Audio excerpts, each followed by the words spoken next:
네, 잘 쉬셨나요? 네, 이제 아모스 본문으로 들어가서 본문 안에 있는 여러 예언들 한번 살펴보면서 이것이 어떤 의미인가, 이것이 무엇을 말하고 있는가, 이것이 어떤 성취가 있는가, 그리고 이것을 통해서 그 당시 원청중 혹은 원독자들에게는 어떤 의미가 있고 오늘날에게는 이것이 어떤 의미가 있을까 한번 보도록 하겠습니다.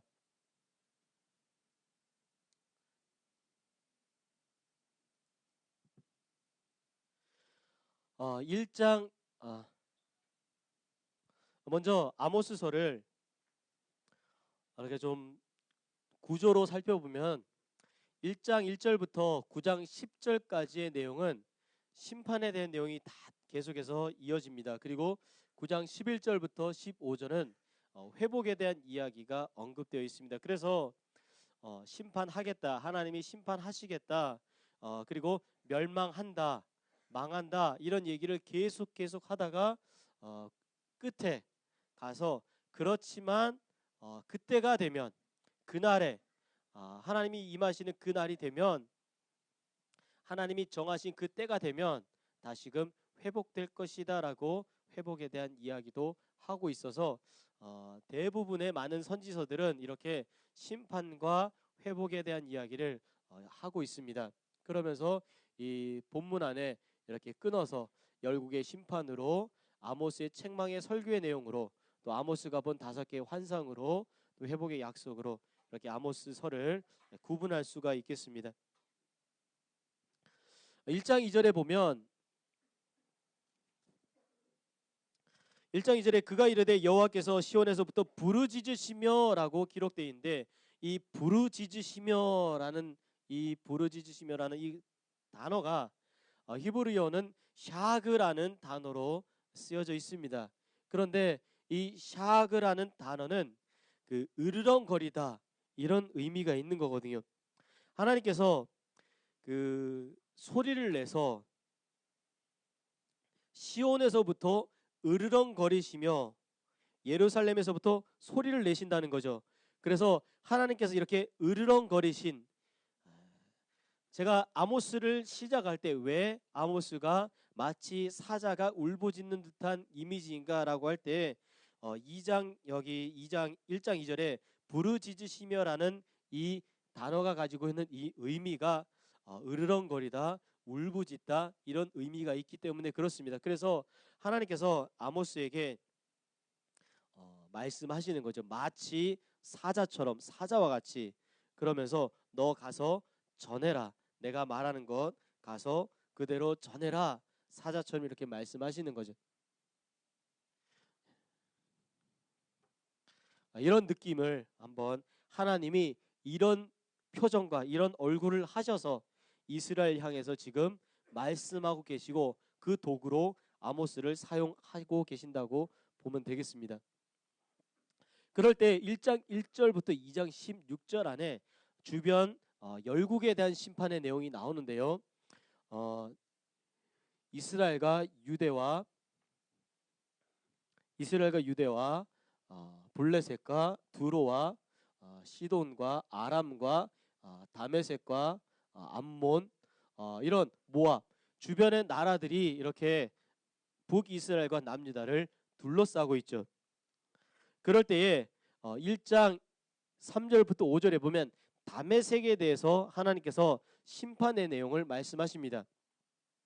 다메섹에 대해서 심판의 내용을 말씀하시면서 이렇게 여호와께서 이와 같이 말씀하시되, 다메섹을 부르고 계십니다. 다메섹의 몇 가지 죄로 철 타작기로 타작하듯 그들이 길앗을 압박했다고 이야기하는 거예요. 그러면서 내가 그 벌을 돌이키지 아니하리니 하사엘의 집에 불을 보내리니, 다메섹을 하사엘의 집이라고 이야기하죠. 그리고 베나다의 궁궐을 사르고 빗장을 꺾고, 이처럼 다메섹에 대한 심판에 대해서 이렇게 하나님께서 말씀하고 계시는, 그 아모스를 통해서 선포하고 있는 그 내용들은, 이것이 BC 732년 아수르가 이 팔레스타인 지역을 침략하러 들어온 그 전쟁 때에 이 나라들이 침략당하는 일들이 이루어집니다. 이런 역사적인 그 사건을 통해서 이 구절이 이 아모스 1장 3절부터 5절의 다메섹에 대한 이 심판의 예언이 732년에 이루어진 것으로 그렇게 확인을 할 수가 있겠죠. 그리고 이런 내용들이 블레셋에 대해서, 또 두로에 대해서, 에돔에 대해서, 암몬에 대해서 계속 언급되고 있습니다.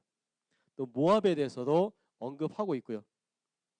또 심지어 남유다에 대해서도, 그리고 북이스라엘에 대해서도 이렇게 이야기를 하고 있습니다.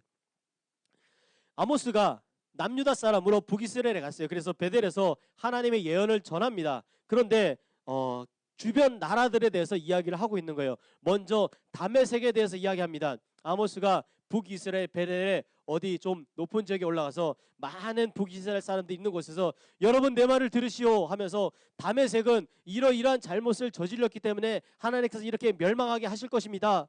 그랬더니 그 말을 들은 북이스라엘 사람들 다메섹과 붙어 있고 다메섹으로부터 때로는 그 공격을 당하기도 하고 때로는 다메섹을 공격당하기도 해서 늘 붙어서 긴장 관계를 유지하는 그 다메섹, 그 붙어 있어서 북이스라엘을 불편하게 하고 귀찮게 하고 그런 다메섹을 향해서 다메섹을 하나님이 심판하실 거다라고 예언하니까 북이스라엘 사람들 입장에서 어떻겠습니까? 그 말을 듣고 야 그래 맞다, 하나님 우리 하나님께서 그렇게 하실 거다, 당신은 굉장히 꽤 괜찮은 선지자인 것처럼 보인다, 당신 말이 맞다, 그렇게 하고 나서요 그 다음에 또 이야기를 하는 거예요. 다메섹 다음에 블레셋을 하나님께서 이렇게 심판하실 것입니다. 블레셋을 하나님이 이렇게 심판하시는데 왜냐하면 블레셋이 이러이러한 죄를 지었기 때문입니다. 그러니까 사람들이 이 말을 듣고 나서 그래 맞다, 너는 넌 좋은 선지자인 것 같다, 다 이야기를 하는 거예요. 또 두로에 대해서도 두로를 하나님께서 이렇게 심판하실 것입니다. 듣는 사람들이 맞습니다. 에돔에 대해서도 하나님께서 심판하실 것입니다. 에돔에 벌을 내리실 것입니다. 이야기하니까 많은 사람들이 듣고 그렇죠, 에돔도 심판받아 마땅합니다. 사람들이 아모스의 예언과 아모스의 말을 듣고 싶어했고 듣는 것을 좋아했던 것이죠. 암몬에 대해서도 암몬도 망해야 된다, 모압도 망해야 된다. 그런데 유다에 대해서도 이야기를 하는 거예요. 그런데 북이스라엘과 남유다 사이가 그 당시에 굉장히 좋은 관계였거든요. 근데 하나님께서 유다에 대해서도 심판하실 거다라고 이야기하니까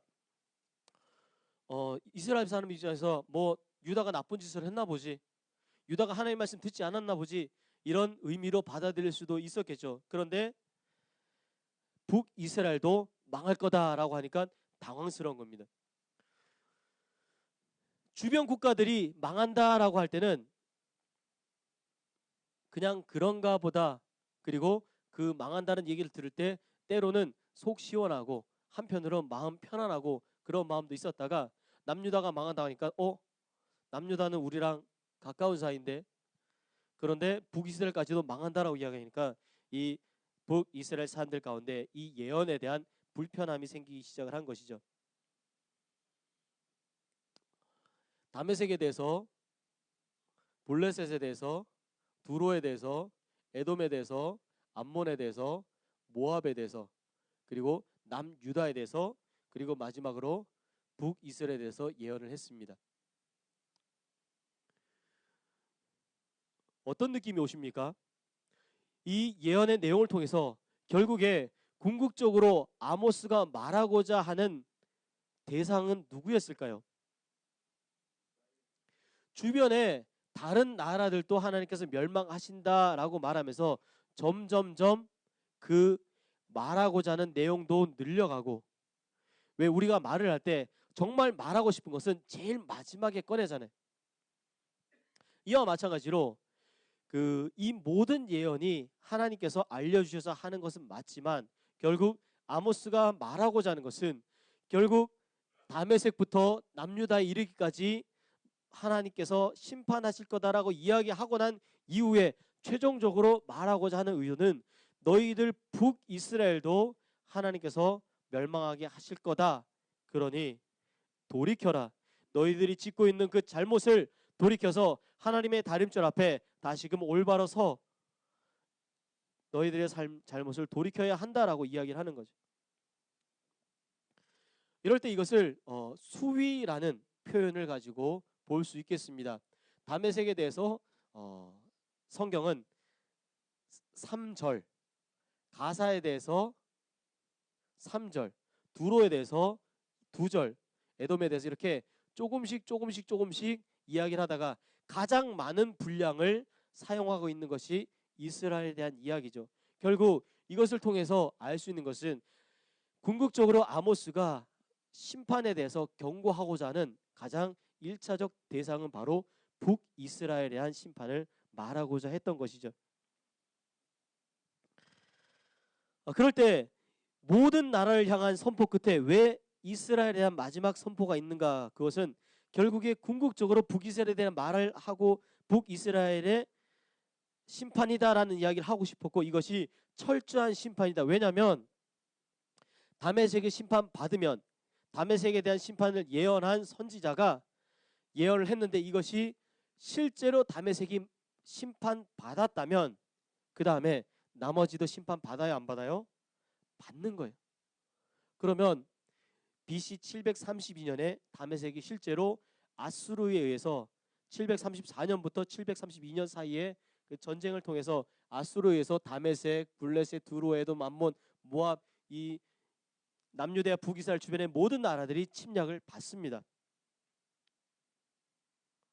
그러면 이것을 통해서 아모스의 선포가 이루어졌으니 북이스라엘에 대한 선포도 이루어질 것이다 라고 받아들여야 되겠죠. 그리고 돌이켜야 되겠죠. 그런데 여전히 북이스라엘 사람들이 돌이키지 않았다는 겁니다. 그러면 유다에 대한 심판도 존재하는 거예요. 그러면 이 아모스의 심판의 내용을 글로 써서 이것을 읽게 되는 남유다 사람들, 남유다 사람도 너희들도 심판받을 수 있다. 그러니 돌이켜라. 왜냐하면 심판에 대해서 이야기한 것처럼 실제로 그런 일이 일어났으니까. 그럴 때 이것은 망하니까 망할 때까지 그냥 기다려라가 아니라는 거죠. 심판에 대해서 이야기를 하는 이유는 결국 궁극적으로 하나님 원하신 것은 돌이키게 하기 위한 의도가 있다는 겁니다. 돌이켜라. 돌아와라. 부모가 자녀를 왜 때립니까? 자녀가 잘못할 때 부모가 왜 자녀들을 징계하고 자녀들이 잘못하면 왜 때릴까요? 그것은 잘못했으니까 맞아라가 아니고 다음부터는 그러지 않았으면, 그런 마음을 가지고 자녀를 처벌하거나 자녀를 훈육하게 되는 것이잖아요. 마찬가지로 하나님의 마음도 북이스라엘을 멸망시키고 싶은 마음, 내가 너희들을 멸망시켜서 그냥 없애야 되겠다, 그런 마음보다는 돌이켰으면, 돌아왔으면, 나의 나라로, 하나님을 섬긴 나라로 다시금 서줬으면, 그런 마음으로 그 내 말을 듣지 않고 약속을 지키지 않으면 혼날 거야, 내가 때릴 거야.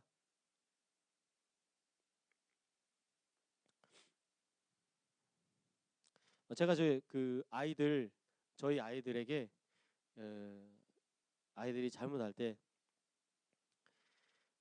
그 경고를 주고, 첫 번째 경고를 주고 두 번째 경고를 줄 때, 첫 번째 경고는 또 그러면 아빠한테 혼날 거야 라는 표현을 씁니다. 첫 번째 경고를 줄 때는. 두 번째 경고를 줄 때는 또 그러면 다음에는 맞을 거야 라고 이야기를 합니다. 그럴 때 그 첫 번째 경고를 주고 또 그러면 아빠한테 혼날 거야 라고 하면은 첫 번째 잘못을 하고 그 다음 잘못을 동일하게 반복하는 데 걸리는 시간이 굉장히 짧아요. 예를 들면 이런 겁니다. 저희 집은 저녁 한 8시까지 실컷 놀다가 8시부터 다 같이 청소를 해요. 그래서 저는 설거지를 하고 아내는 청소기 돌리고 저는 막 장난감 정리하고 뭐 이런 거 하고 아이들이랑 같이, 그럴 때 아이들도 같이 하거든요. 그런데 같이 장난감 정리를 이렇게 얘들아 이제 장난감 정리하자 몇 번을 이야기해도 듣지 않을 때 아빠가 말하면 얼른 따라서 들어야지, 제가 시키기만 하는 게 아니라 같이 하자고 하는 거거든요. 그럴 때 아이들이 듣지 않았을 때 제가 듣지 않으면 다음에 혼날 거야 라고 경고를 주면 아이들이 불과 한 3, 4일 만에 똑같은 잘못을 합니다. 두 번째 경고를 줄 때는 혼날 거야가 아니고 다음에 또 그러면 맞을 거야 라면은 그 맞을 거야라는 단어를 듣고 나서는 또 다른 잘못을 하는 데는 굉장히 오랜 시간이 걸려요. 자, 이것을 통해서 경고의 무게가 주는 그 교육적 그런 효과에 대해서도 한번 생각을 해보게 됩니다. 그럴 때 하나님께서도 너희들 그렇게 하면은 내가 황충을 보내겠다, 뭐 질병을 보내겠다, 이거보다 더 무거운 거는 나라가 망할 것이다 라는 의미인 거죠. 그렇게 해서 제가 이것을 통해서 하나님의 마음을 좀 보자면 하나님께서는 이제는 좀 제발 안 했으면 하는, 정말로 돌이켰으면 하는, 왜냐하면 다음에는 때려야 되니까, 제 입장에서 다음에 또 그러면 때려야 되니까 안 때리고 싶은 마음에 때리겠다라고 말을 하는 거거든요. 이 말씀 이해 가세요? 내가 안 때리고 싶기 때문에 때리겠다라고 경고를 주는, 하나님의 마음도 그러신 것 같아요. 망하게 하고 싶지 않는 마음 때문에 망하게 하겠다, 멸망시켜버리겠다, 진멸시켜버리겠다라고 표현하시는 것 같아요. 정말 하나님이 원하시는 것은 망하고 멸망하는 것이 아니라 그들이, 이스라엘이, 남유대가 하나님 앞에 다시금 올바로 서기를 바라는 것이죠.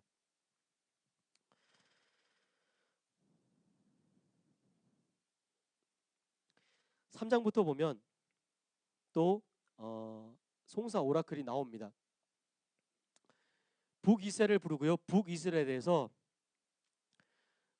너희들이 왜 심판받아야 되는가? 그럴 때 사마리아 성 중에 큰 요란함과 학대함이 있었다.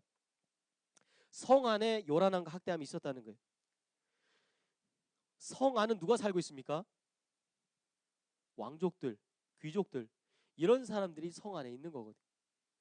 그리고 백성들 중에서도 이렇게 고관 대작들, 잘 사는 사람들, 좀 넉넉한 사람들이 성 안에 살고, 성 밖에는요 가난한 사람들, 그냥 평범한 백성들, 이런 사람들이 성 밖에 사는 곳. 성 안이라고 할 때는 아무나 들어가서 살 수 있는 것이 아니라 지도자들만 살 수 있는 것인데, 그런 성 안에 큰 요란함과 학대함이 있었다는 거예요. 지도자들이 백성들을 학대한 그런 것을 이야기를 하는 겁니다. 10절에 자기 궁궐에서 포악과 겁탈을 쌓는 자들이 바른 일을 행할 줄 모른다고 이야기를 하고 있습니다. 그리고 이런 자들에게 하나님께서 어떻게 심판하시겠는가? 사면의 대적이 있어 내 힘을 쇠하게 하면 내 궁궐을 약탈하게 될 것이다. 목자가 사자 입에서 양의 두 다리나 귀족을 건져낸과 같이 사마리아에서 침상 모서리에나 걸상의 방석에 앉은 이스라엘 자손도 건져냄을 입으리라. 여러분, 이 12절의 구절이 심판처럼 보이십니까? 회복처럼 보이십니까?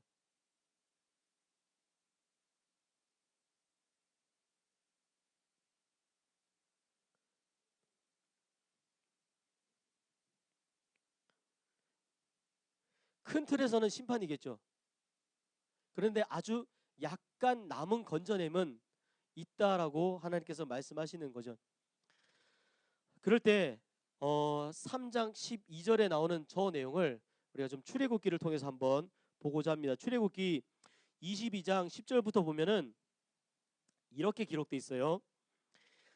사람이 낙이나 소나 양이나 다른 짐승을 이웃에게 맡겨 지키게 하였다가 죽거나 상하거나 끌려가도 본 사람이 없으면 두 사람 사이에 맡은 자가 이웃의 것에 손을 대지 아니하였다고 여호와께 맹세할 것이요 그 임자는 그대로 믿을 것이며 그 사람은 배상하지 아니하려니와 만일 자기에게서 도둑 맞았다면 그 임자에게서 배상할 것이며 만일 찢겼으면 그것을 가져다가 증언할 것이요 그 찢긴 것에 대하여 배상하지 아니할지니라. 자, 이것은 출애굽기의 여러 법들 중에 목동에 대한 법입니다. 남의 양을 치는 사람에 대해서 하나님께서 법을 주신 거죠. 그런데 이것은 양을 치도록 고용하는 사람 입장에서의 법이 아니라 양을 쳤을 때 그 손실을 감당해야 하는 목동의 입장에서 하나님께서 배려하며 주신 법이라는 거죠. 그럴 때 22장 13절에 보면 만일 찢겼으면 어떤 경우가 찢깁니까? 양이. 목동이 들판에서 양을 칠 때 찢기는 경우는 늑대가 와서 물어간다든가 사자가 와서 물어간다든가 그런 외부적 요인, 특별히 사람에 의한 것이 아닌 짐승에 의해서 끌려가는 것이죠. 그때 찢겼으면 뭐라고 기록하고 있는가? 그것을 가져다가 증언할 것이라는 거예요. 즉 양을 치고 있는데 사자가 나타나서 양을 물고 갔으면 목동은 쫓아가서 그 사자의 입을 벌려서 그 찢겨서 먹히고 남은 조각이라도 가져와라. 그럴 때 13절에 그 찢긴 것에 대해서 배상하지 않아도 된다는 거예요. 이것은 무슨 말이냐? 양을 치는 사람이 최선의 책임을 감당해야 된다. 동물이 와서 물어가는 건 어쩔 수 없는 거잖아요. 막으려고 노력하고 최선을 다해서 동물로부터 양을 지키는 것이 목동이 해야 될 최선의 일인데, 그럼에도 불구하고 어쩔 수 없이 짐승이 와서 물어갔다면 목동이 해야 할 최선은 쫓아가서 그 조각이라도 가져와서 증거로 들이밀으라는 거예요. 목동으로 할 수 있는 최선의 것을 하라는 거죠. 물려갔으면 물려갔네? 몇 마리 줄었네? 하고 끝나는 것이 아니라 목동으로서의 최선을 다해서 그 남은 조각으로 가져올 때 이것이 배상하지 않아도 된다라는 것이죠. 마찬가지로 하나님께서도 심판하시겠다는 겁니다. 그럴 때에 목자가 사자 입에서 양의 2다리나 귀 조각을 건져낸과 같이 사마리아에서 침상 모서리에 걸상에 방사하는 이스라엘에서도 건져냄을 입으리라는 하나님께서 심판, 사자가 되셔서 양을 물고 가서 양을 잡아먹는 듯한 그런 심판을 하시겠다는 말씀이지만, 그럼에도 불구하고 하나님께서는 또다시 목동의 입장이 돼서 그 남아있는 자들까지도 하나님께서 최선을 다해서 건져내시겠다. 이것을 다시 좀 더 설명하자면 결국 하나님은 최선을 다해 심판하지만 최선을 다해 건져내겠다. 결국 이 심판에 대한 책임이 하나님에게 있는 것이 아니다. 왜냐하면 하나님께서는 최선을 다해서 귀 조각을 건져낸 같이 건지시겠다는 말씀이신 거예요.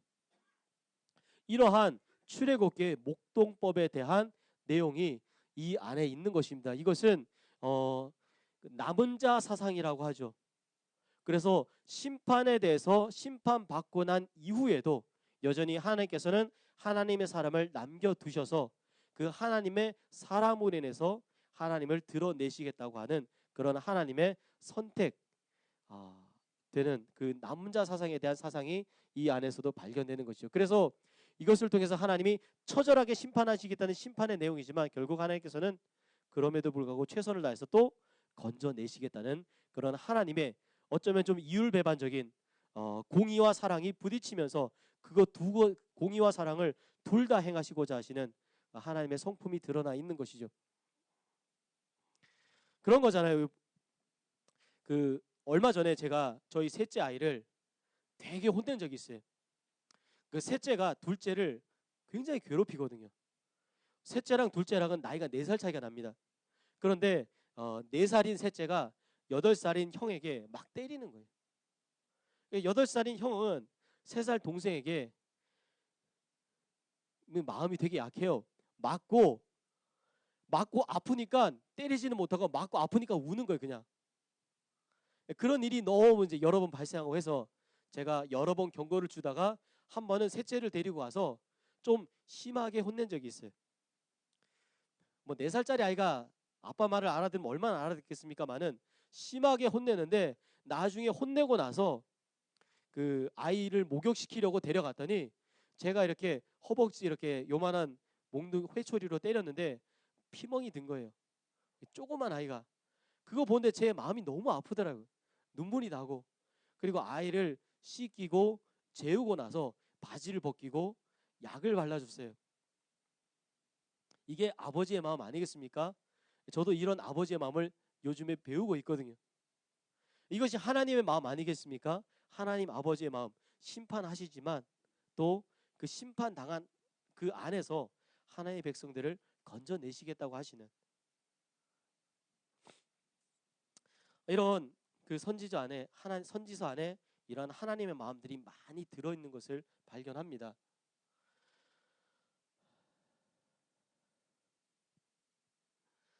이스라엘의 모든 죄를 보응한 날에 베델의 제단들을 벌하여 그 제단의 뿔들을 꺾어 땅에 떨어뜨리고 겨울 궁과 여름 궁을 치리니 상하궁들이 파괴되며 큰 궁들이 무너지리라. 그럼에도 불구하고 이스라엘이 돌이키지 않습니다.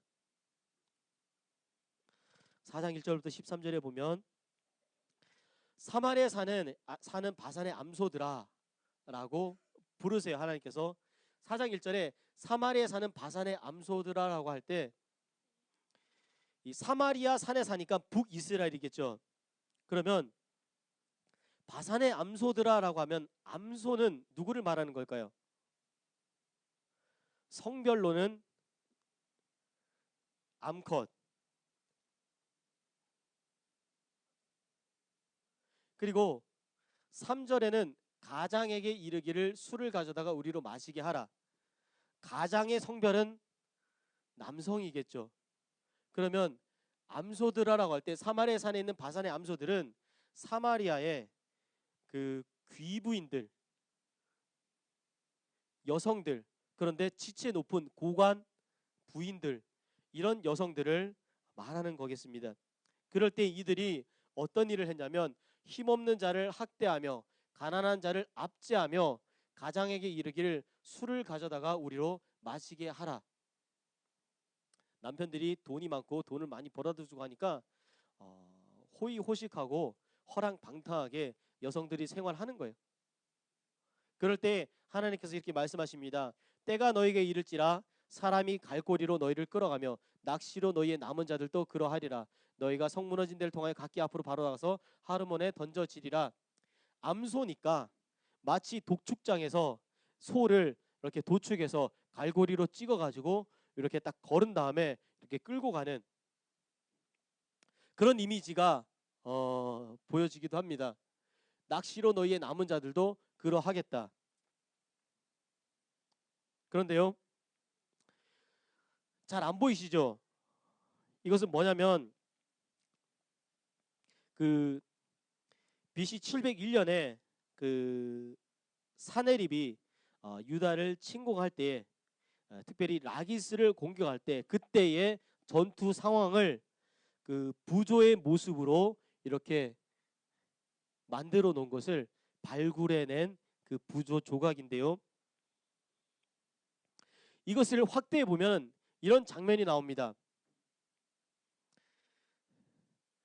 꼬챙이에다가 사람을 거는 거예요.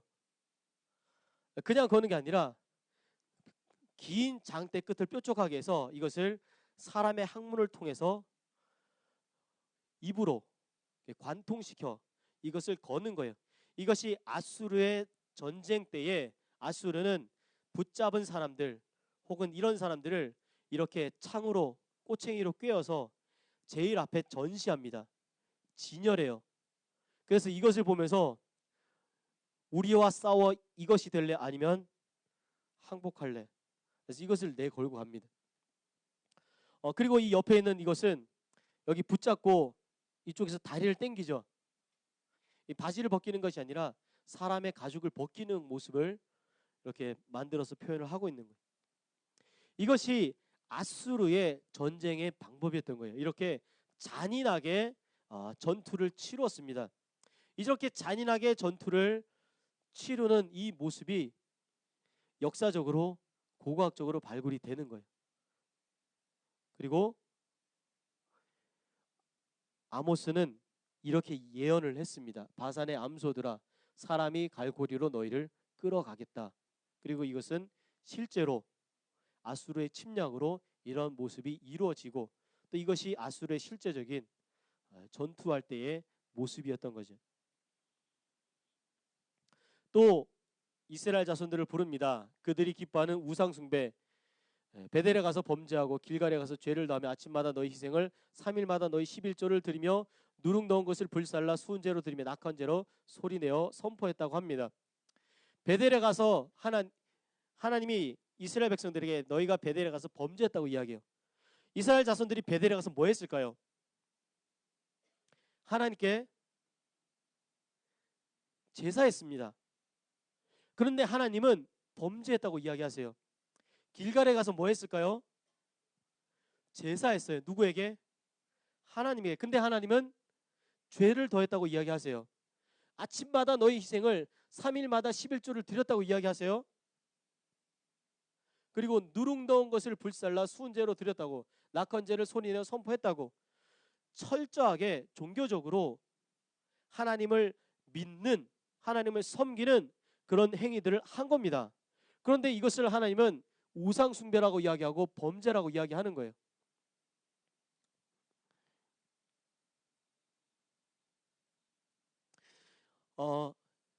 누룽더운 것을 불살라, 유교병을 하나님께 드린 거죠.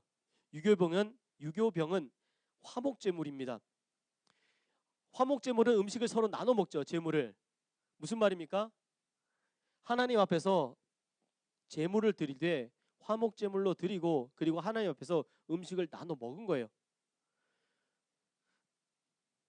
식탁의 교제를 나눴다는 겁니다. 아무나 같이 밥 먹나요? 아니거든요. 정말 가까운 사람들이랑 같이 밥 먹는 거거든요. 고대에 그 왕들은 내가 뭘 먹는지가 굉장히 중요했습니다. 왜냐하면 밥을 먹을 때 자칫 잘못하면 밥 먹는 그 시간은 굉장히 안전하지 않는 시간이거든요. 생명이 위협받을 수 있는 시간.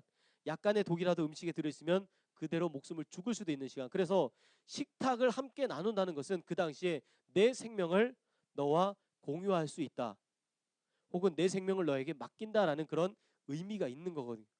그래서 밥을 같이 먹는다는 것은 굉장히 큰 의미가 있는 겁니다. 그런데 여기서 말하는 누룩을 넣은 것을 불살라 화목제물을 드려 유교병을 드렸다는 것은 나 하나님 앞에서 밥 먹을 자신 있다, 나 하나님 앞에서 밥 먹으면서 떳떳하다 라는 표현인 거예요. 근데 하나님은 그것을 뭐라고 말씀하십니까? 이것이 죄다.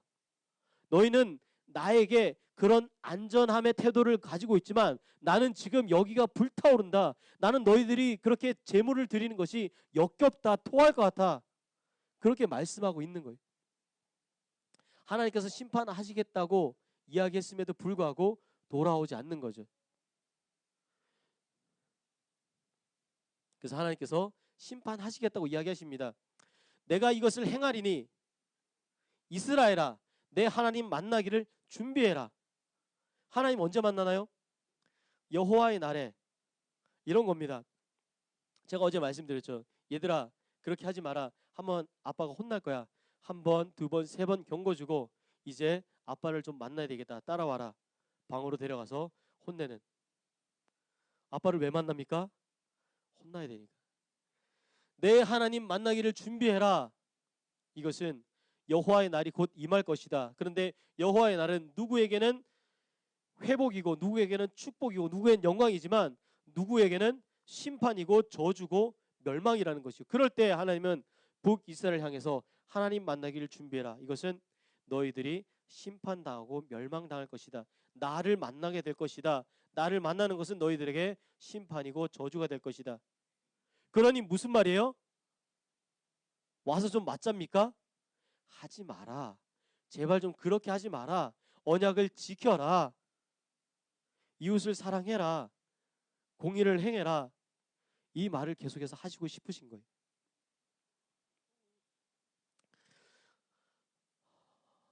사장 6절부터 11절에 보면 징계와 관련된 모세오경의 구절들이 있습니다. 기근에 대해서, 풍지에 대해서, 황충과 깐부기, 메뚜기, 재앙, 그 다음에 전투에서 패배, 황폐, 이 내용들을 아모스에서는 이렇게 4장부터 4장 6절부터 11절까지 이야기하고 있는데, 이것이 레위기의, 신명기의, 열왕기 안에 다 들어있는 조항들이라는 거예요. 너희들이 이렇게 하면 내가 이렇게 벌하겠다. 너희들이 이런 잘못하면 내가 너희들을 이렇게 벌하겠다. 이것이 이미 레위기와 신명기 안에 다 약속되어져 있는 내용들이라는 겁니다. 그냥 갑자기 하나님이 화가 나서가 아니라 너희들이 이런 잘못하면 내가 이런 벌로 너희들을 혼낼 거야가 이미 구약의 레위기와 신명기 안에 다 약속되어져 있었던 거예요. 그래서 하나님 그 언약, 약속에 충실하게 너희들이 잘못한 거에 대해서 내가 벌하겠다라고 계속 경고를 주시는 겁니다. 선지자를 통해서. 그러니 돌아와라. 제발 좀 돌아와라. 아니면 나는 너희들과 약속한 이 약속을 신실하게 지킬 수밖에 없다. 왜냐하면 나는 신실하기 때문에.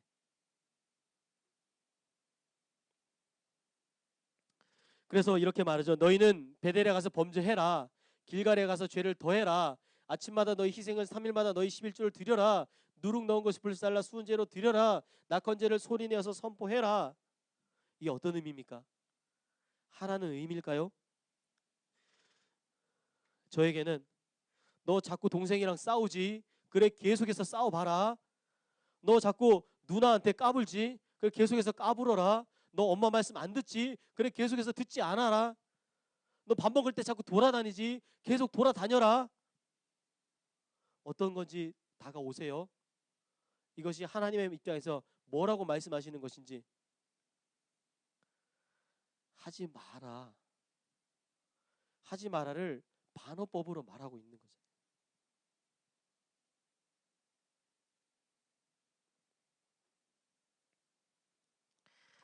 이렇게 말했음에도 불구하고 내게로 돌아오지 아니하였으리라.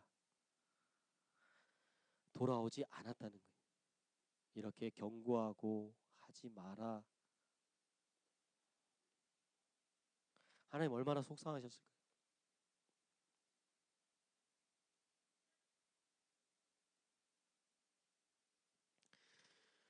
네, 5장에 보면 또 이스라엘 족속을 또 부릅니다. 베델을 찾지 마라. 길갈로 가지 마라. 부엘세바로 가지 마라. 그리고 정의를 쓴 쑥으로 바꾸며 공의를 땅에 던지는데 그러지 마라라는 얘기를 계속 하고 계시는 거죠. 힘없는 자를 밟고 그에게서 부당한 세를 너희가 거두었다. 너희의 허물이 많고 죄악이 무겁다. 의인을 학대하고 뇌물을 받고 성문에서 가난한 자를 억울하게 한다. 그러니 너희들은 이렇게 벌받을 거다. 길갈은 사로잡히고 베델은 비참하게 될 거다. 집을 건축하나 거기 거주하지 못할 것이고 포도원을 가꾸나 포도주를 마시지 못하고 모든 광장에서 사람이 울고 거리에서 슬프다 슬프다 하겠다. 애곡하게 하고 울게 될 것이다. 그리고 모든 포도원도 울리니 이는 내가 너희 가운데로 지나갈 것입니다.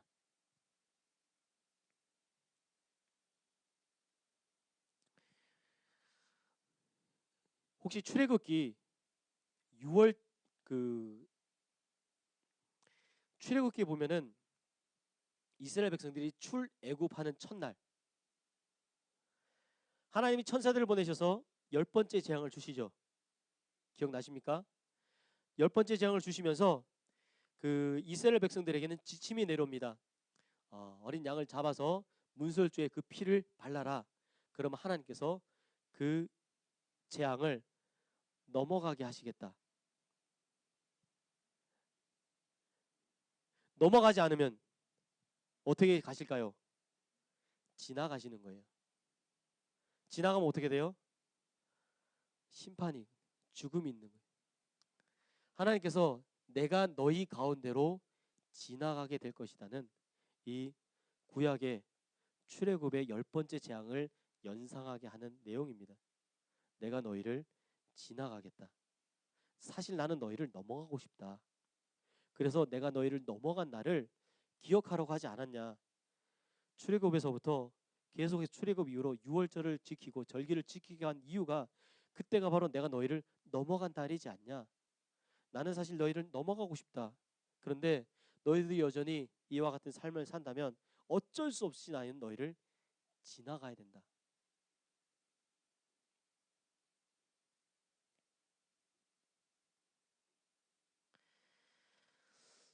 오 장 1절부터 17절의 내용을 히브리 그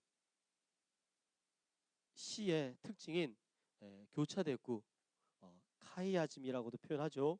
이렇게 좀 설명을 할 수 있습니다. 그래서 여기서부터 여기까지 미괄식, 여기서부터 여기까지가 두 갈식, 그리고 전체로 보면 양괄식.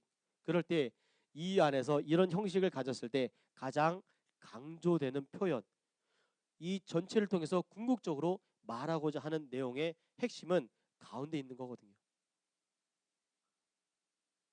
5장 전체를 통해서 아모스를 통해서 아모스가 말하고자 하는 핵심은 하나님은 여호와다. 그래서 뭡니까? 그 하나님 여호와를 올바르게 섬기고 그 하나님 여호와 앞에 올바르게 서야 된다는 것을 말하는 거죠.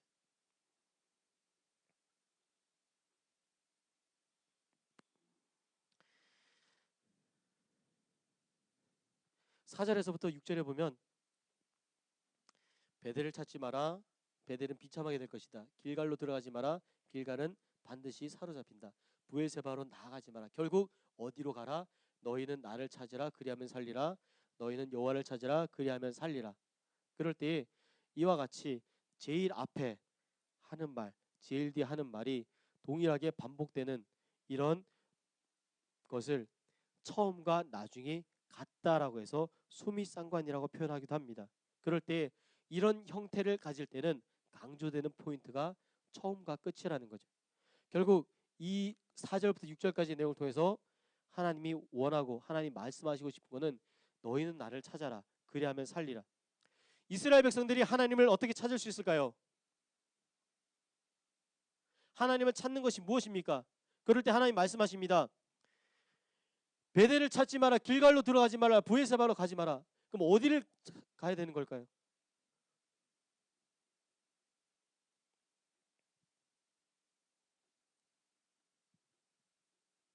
베델에 가서 뭐 했습니까? 길갈에 가서 뭐 했습니까? 브엘세바 가서 뭐 했습니까? 근데 제사 드리지 말라는 거예요. 왜요? 너희들의 제사는 향기롭지 않아서, 역겨워서, 토가 나서. 모든 제사는 하나님이 향기롭게 받으셔야 되는 거 아닌가? 아니라는 겁니다. 모든 제사가 하나님이 받으시는 제사가 아니라는 거예요. 향기로운 제사도 있지만 하나님 입장에서 하나님께 역겹고 토 나오는 그런 제사도 있다는 겁니다. 하나님이 왜 가인의 제사 받지 않으셨을까요? 하나님 왜 아벨의 제사 받고 가인의 제사 받지 않으셨을까요?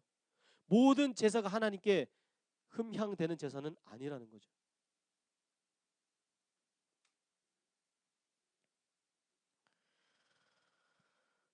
그래서 5장 18절부터 27절에 이렇게 말합니다. 화로다. 왜냐하면 너희가 여호와의 날을 사모하지만 사실 그날은 심판의 날인데 너희가 어찌하여 여호와의 날을 사모하느냐? 너희의 절기와 성회와 번제와 소제와 화목제와 노랫소리와 피파소리를 기뻐하지 않는다. 왜 그렇습니까? 정의를 물같이 공의를 마르지 않는 강같이 흐르게 하지 않기 때문에. 왜요? 하나님 앞에 가서 베델에 가서 제사 드리고 길갈에 가서 제사 드리지만 가난한 자의 것을 빼앗고 약탈하고 그리고 사치하고 부유하고 향락을 즐기고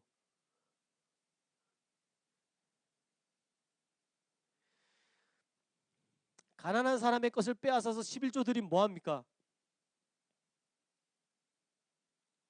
하나님은 그거 아니다라고 말씀하시는 거거든요.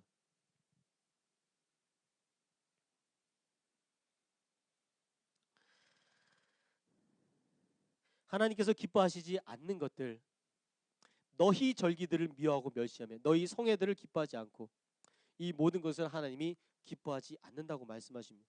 왜냐하면 이들 안에 종교적 열심의 행위는 존재하지만 그 안에 이웃사랑, 하나님 사랑이 없다는 거예요. 계명이 지켜지지 않았다는 거예요. 껍데기만 지켰다는 거죠. 겉의 형식만. 열심히 나 좋은 거 열심히 하고 나 배불리기 위해서 열심히 살고 그렇게 살면서 혹시 내가 죄 지은 게 있으면 괜찮아. 가서 한번 제사 드리면 되지. 그리고 나서 또 죄 짓고 잘못하고 그리고 나서 다시 괜찮아. 가서 회개하면 되지. 회개는 돌이키는 거잖아요. 그리고 다시는 그 길을 가지 않는 게 회개거든요. 제물을 드리는 것은 하나님 내가 이 제물을 통해서 내 죄를 속죄하고 내가 다시는 그러한 일을 하지 않겠습니다. 그런 죄를 짓지 않겠습니다가 있어야 되는 거예요. 물론 사람이기에 연약하기에 또다시 죄를 지을 수 있지만 그렇다고 해서 죄에 대한 해결의 방법을 하나님이 주셨기 때문에 내가 죄를 지어도 된다라는 것은 잘못된 마음이라는 거죠.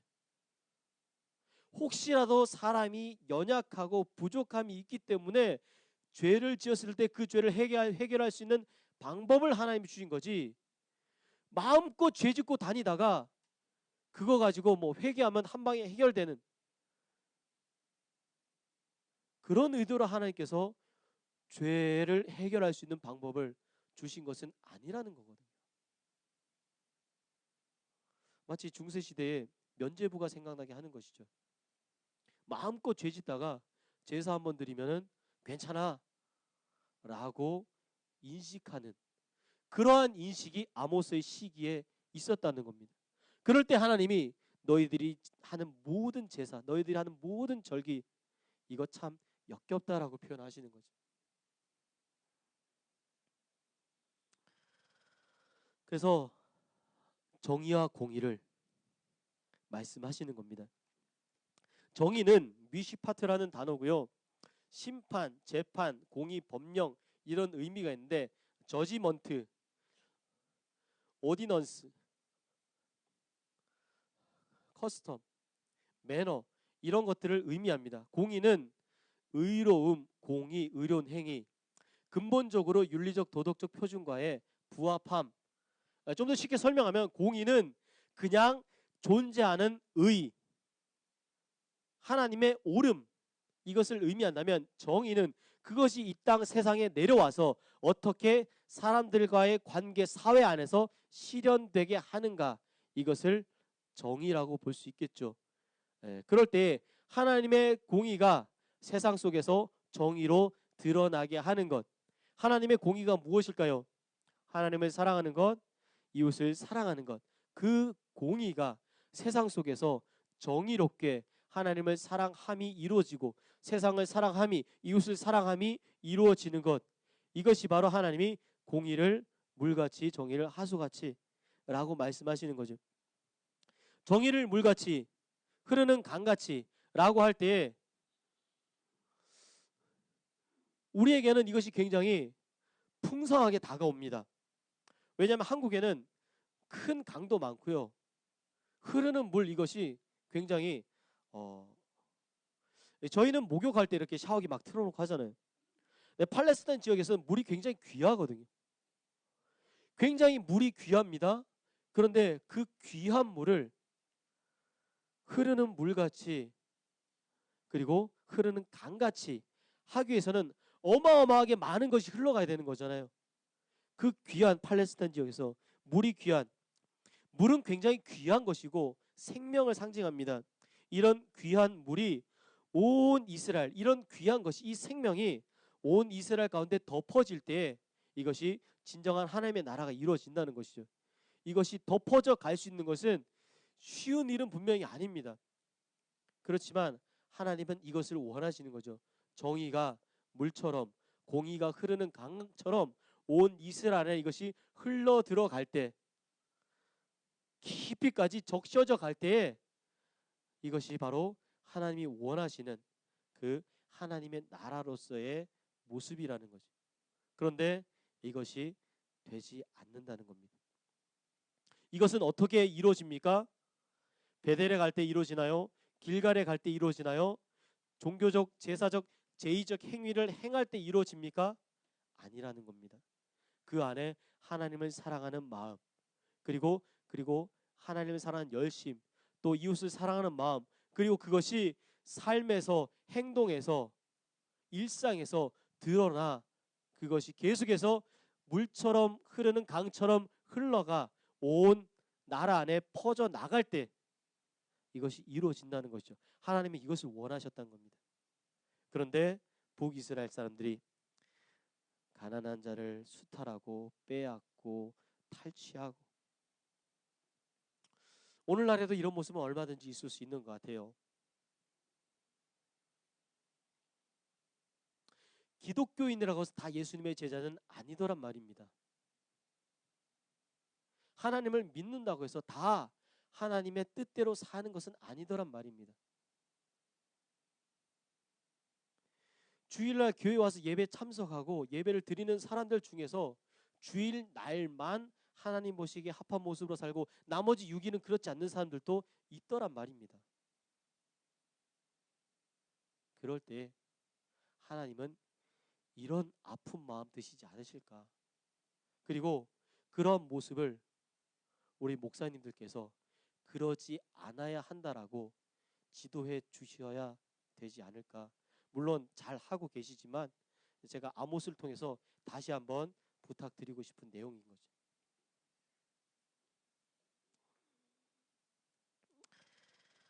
이들이 현실적으로 만족했습니다. 시온에서 교만한 자, 사마리아 산에서 마음이 든든한 자, 곧 백성들의 머리인 지도자들. 백성들의 머리인 지도자들이 누굽니까? 종교 지도자, 정치 지도자들. 이들은 누구보다도 하나님을 더 잘 아는 사람들이죠. 성경을 잘 아는 사람들. 이들이 바로 지도자들인데 그런 이들이 사마리아 산에서 마음이 든든한 거예요. 왜냐하면 이들에게는 든든한 하나님이 있기 때문입니다. 그리고 하나님이 우리를 선택했다는 선민 사상. 그리고 열심히 종교적 행위를 하잖아요. 지도자들은 얼마나 더 많이 바치겠습니까? 내가 많이 바쳤으니까 나는 더 안전하다. 이런 마음 믿지 않았겠습니까? 그런데 이들을 향해서 하나님은 시온에서 교만한 자들 그리고 이들이 고통받고 멸망당할 거다라고 말씀하시죠. 상하상에 누워서 침상에서 기지개 켜며 양떼에서 어린 양과 우리에서 송아지를 잡아서 먹고 비파 소리 맞춰서 노래를 지절거리며 다윗처럼 자기를 위하여 악기를 제조하며 대접으로 포도주를 마시며 귀한 기름을 몸에 바르면서 요셉의 환난에 대해서는 근심하지 않는 정의를 쓸개로 바꾸며 공의를 열매로 쓴 쑥으로 요셉의 환난은 북이스라엘 민족을 말하는 거죠. 허무한 것을 기뻐하고 우리는 우리의 힘으로 뿔들을 취하지 아니하였느냐라고 고백합니다. 맞습니다. 우리의 힘으로 뿔들을 취했어요. 그래서 북이스라엘 여로보암 시대에 그 북이스라엘은 가장 강대한 시기를 가졌습니다. 경제적으로 넉넉했고 정치적으로 안정적이었고 가장 넓은 영토를 가졌었고 북이스라엘 역사 안에서 가장 안정적이고 넉넉한 시기를 가졌던 것이죠. 그리고 이것이 우리의 힘으로 취한 것이라고 고백합니다. 그렇기에 하나님께서는 너희들이 멸망당할 거다. 하맛 어기서부터 아라바 시내까지 너희를 학대하리라.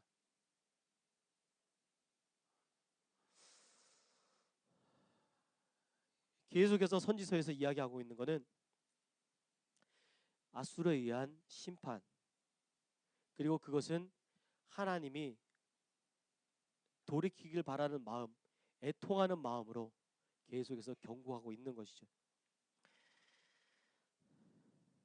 그리고 하나님께서 아모스에게 5개의 환상을 보여주십니다. 첫 번째 환상은 1장 3절에 메뚜기 재앙. 선지자가 중재하죠. 내가 가로되 주 여호와의 청컨대 사옵소서 야곱이 미약하오니 어떻게 서리이까. 그럴 때 하나님께서 뜻을 돌이켜 가라사대 이것을 이루지 아니하시리라. 두 번째 환상 불로 징벌하게 하시니 또 선지자가 중재하죠. 청하건대 그치소서 어떻게 서리이까. 그때 뜻을 돌이켜 여호와께서 이르시되 이것도 이루지 아니하리라. 선지자가 이렇게 중재할 때에 하나님께서 그 뜻을 돌이키기도 하셨다는 것이죠. 또 이제 다림줄을 내려놓으시고 그때 하나님께서는 다시는 용서하지 아니하리니 라고 말씀하십니다. 이제는 유보적 심판이라든지 혹은 심판의 철회가 아니라 이제는 하나님께서 결정하셨다는 것이죠. 그리고 여름 과일 한 광주리에 대해서도 이야기합니다. 또 기둥머리 문지방에 대한 환상. 이렇게 5개의 환상이 아모스 안에 등장하고요. 7장 1절부터 9장 10절 안에 5개의 환상이 등장하는데 그 안에 7장 10절부터 17절에 아마샤와 아모스의 대화의 내용이 나옵니다.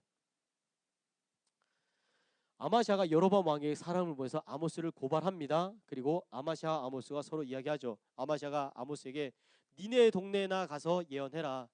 니네 동네로 돌아가라. 여기는 네가 있을 곳 아니다. 너 여기 있다가 큰일 난다. 딴소리 하지 마라.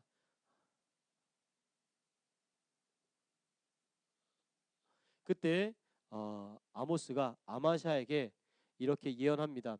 내 아내는 성읍 가운데서 창녀가 될 것이고 칼에 엎드려지며 나눠지고 땅이 나눠지고 더러운 땅에서 죽고 이스라엘은 반드시 사로잡혀 그 땅에서 떠나겠다. 이렇게 아모스와 아마샤가 서로 이렇게 예언한 내용이 나오고요. 이것이 요 내용이 유일하게 아모스 안에 있는 내러티브 형식으로 이야기 형식으로 쓰여져 있는 산문체 형식으로 쓰여져 있는 구절이고 나머지는 다 히브리 시 스타일로 시의 방식으로 쓰여져 있습니다. 그리고 나서 8장 4절부터 14절에는 또 송사 오라클이 하나 나옵니다. 가난한 자를 삼키고 땅에 힘없는 자를 망하게 하는 자들아 월삭과 안식일이 지나서 곡식과 밀을 팔기를 갈망하고 에바를 작게 세계를 크게 거짓절로 속이고 힘없는 자를 사고 사마리아 죄든 우상을 두고 맹세하고 이런 죄들을 이야기하죠. 그럴 때 세 번째 환상과 네 번째 환상 사이에 아모스와 아마샤 이야기가 들어있고요. 네 번째 환상과 다섯 번째 환상 사이에 좀 전에 말한 송사 오라클이 들어있습니다. 다섯 개의 환상 안에 3번, 4번 사이에 아모스와 아마샤 이야기, 그리고 4번, 5번 사이에 송사 오라클. 이것이 환상의 다섯 안에 들어있다는 것은 이것이 가지고 있는 뭔가 의미가 있겠죠. 아모스와 아마샤의 이야기를 통해서 알 수 있는 것은 아모스가 하나님의 말씀을 대언해서 북이스라엘 가운데 선포할 때 아마샤가 나와서 니네 동네에 나가서 예언해라. 즉 이거는 하나님의 말씀이 업신여김 당하는 모습을 알려주고 있는 겁니다. 하나님의 말씀이 이스라엘 가운데 선포되고 있음에도 불구하고 그 말씀이 업신여김 당함. 그럴 때 그 말씀의 업신여김을 당함으로 인해서 하나님께서는 굉장히 분노하심을 보여주고 있는 것이죠. 그래서 아마샤에게 저주함으로 처절하게 저주하는, 심판하는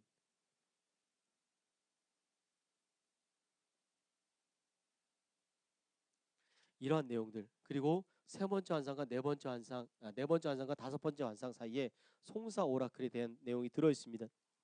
그것은 이 세 번째 환상, 네 번째 환상 사이의 송사 오라클의 내용은 가난한 자에 대한 내용, 힘 없는 자에 대한 내용에 대해서 그들이 어떻게 악을 행했는가라는 것이죠. 그럴 때 하나님께서 이 사회적인 불의를 행할 때 첫 번째 이야기는 하나님의 말씀이 업신여김 당함, 즉 하나님이 업신여김 당함에 대한 이야기고, 두 번째는 사회적인 불의에 대한 내용, 이웃을 사랑하지 않을 때 하나님께서 어떻게 심판하시는가. 그래서 하나님께서 이스라엘을 심판하게 되는 가장 핵심적인 첫 번째, 하나님의 말씀이 말씀되어지지 않는 일이 일어날 때, 그리고 두 번째는 사회적으로 불의가 있을 때, 즉 약자와 가난한 자와 고아와 과부와, 예수님도 그러셨잖아요. 가난한 자와 고아와 과부와 나그된 자를 돌보는 것을 굉장히 중요하게 말씀하신 것처럼 하나님께서도 구약 안에 아모스를 통해서 가난한 자와 억압받는 자와 약한 자와 이런 자들이 돌봄받지 못할 때 하나님께서 극도로 분노하시고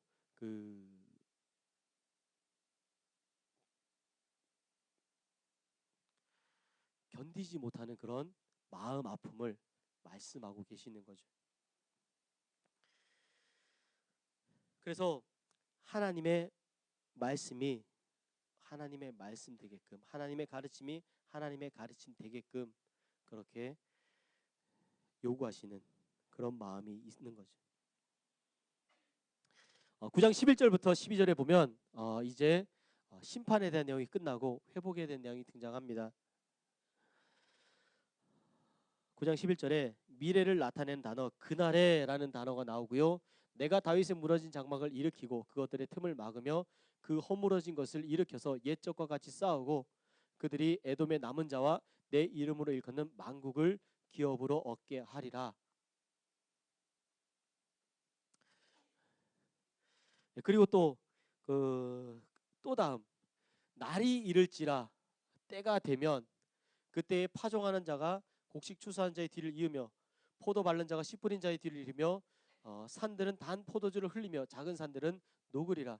내가 내 백성 이스라엘이 사로잡힌 것 같이 돌이키리니 그들이 황폐한 성읍을 건축하여 거주하며 포도원들을 가꾸고 그 포도주를 마시며 과원들을 만들고 그 열매를 먹으리라. 내가 그들을 그들의 땅에 심으리니 그들이 내가 준 땅에서 다시 뽑히지 아니하리라. 이렇게 교회 시대와 재림에 대한 두 예언이 동시에 나오는 것을 볼 수 있습니다. 이것을 통해서 하나님께서 처절하게 심판하시겠지만 회복의 시대를 열어 가실 것이라는 것을 말씀하고 계시는 거죠. 이것을 통해서 이 예언을 듣고 혹은 이 모든 예언을 들은 북이스라엘 사람들, 물론 이것에 대해서 순종하지 않아 북이스라엘은 BC 722년에 아수르에서 멸망을 당합니다. 그리고 이것을 보는 남유다 안에서는 계속해서 회복의 시대 그리고 다시 죄악의 시대가 반복되다가 결국 하나님께서 BC 586년에 남유다도 멸망시키시죠.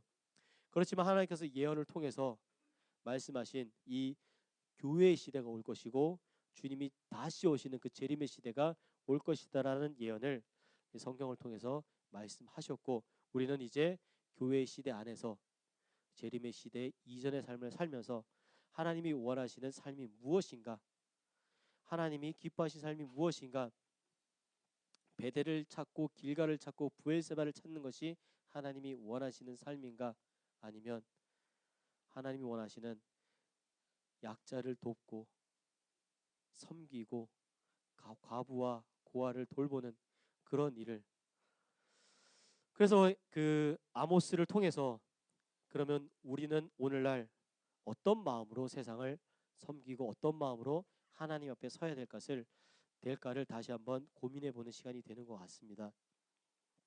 그럴 때 하나님께서 아모스 전체 안에 이렇게 말씀하십니다. 내 백성 이스라엘 가운데 내 백성 이스라엘에게 내 백성 이스라엘 내 백성 이스라엘, 이스라엘을 하나님께서 심판하겠다고 말씀하셨지만 하나님은 여전히 그 이스라엘 앞에 수식어를 붙여주시죠. 내 백성이라고. 하나님은 이스라엘을 내 백성으로 생각하셨어요. 한 번도 저런 찢어 죽일 놈들이라고 생각하신 적이 없으셨다는 겁니다. 그렇게 범죄하고 그렇게 죄를 짓고 그렇게 많은 해괴망측한 일들을 행할 때도 호세아서에는 호세아가 고멜과 결혼한 그 상징적 행위를 통해서 마치 이스라엘아 너희가 이 고멜과 같다. 그럼에도 불구하고 나는 너희를 계속 끌어안고 하겠다. 왜냐하면 호세아에게 고멜이 아내인 것처럼 너희가 내 백성이기 때문에. 여전히 하나님께서는 이스라엘을 사랑하는 마음을 드러내시는 거죠. 그렇지만 그들이 여전히 하나님 앞에 범죄하기에 하나님은 마치 사자와 같이 하나님을 심판하시겠다고 말씀하시는 겁니다. 그러면서 하나님은 추억하시죠. 무엇을 추억하십니까? 그날에 내가 다윗의 무너진 장막을 일으키고, 다윗의 장막의 시대를 하나님께서 기억하시는 겁니다. 다윗의 장막의 시대가 언제인가요? 다윗의 장막의 시대, 그저 굴러다니고 여기저기 끌려다니던 법궤가 다윗의 때에 다윗 성 안에 들어오게 됩니다. 그리고 법궤를 어디 딱히 놔둘 데가 없어서 천막을 하나 덮어놓죠. 허름한 천막 하나를 다윗 성 안에 한쪽 자리에 덮어놓습니다. 그리고 다윗이 자고 일어나서 그 앞을 지나다니며 볼 때마다 마음이 너무 아픈 거예요. 나는 이렇게 좋은 성, 크고 좋은 곳에 있는데 하나님의 언약궤는 저 초라한 곳에, 마치 방치된 것처럼 그게 너무나 마음이 아프니까 다윗이 하나님에게 이렇게 이야기하죠. 내가 하나님의 집을 짓고 싶습니다.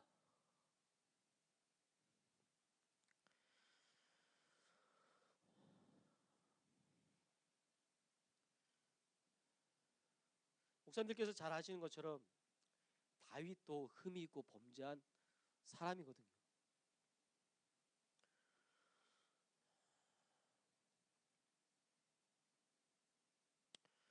그렇지만 다윗 안에 하나님을 향한 그 마음의 중심, 하나님을 사랑하는 마음, 그것이 다윗에게 있었단 말이죠.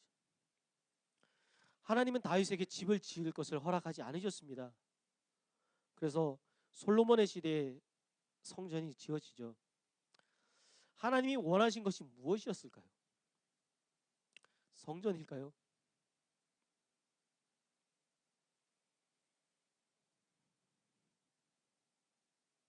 아니면 나를 사랑하는 한 사람일까요?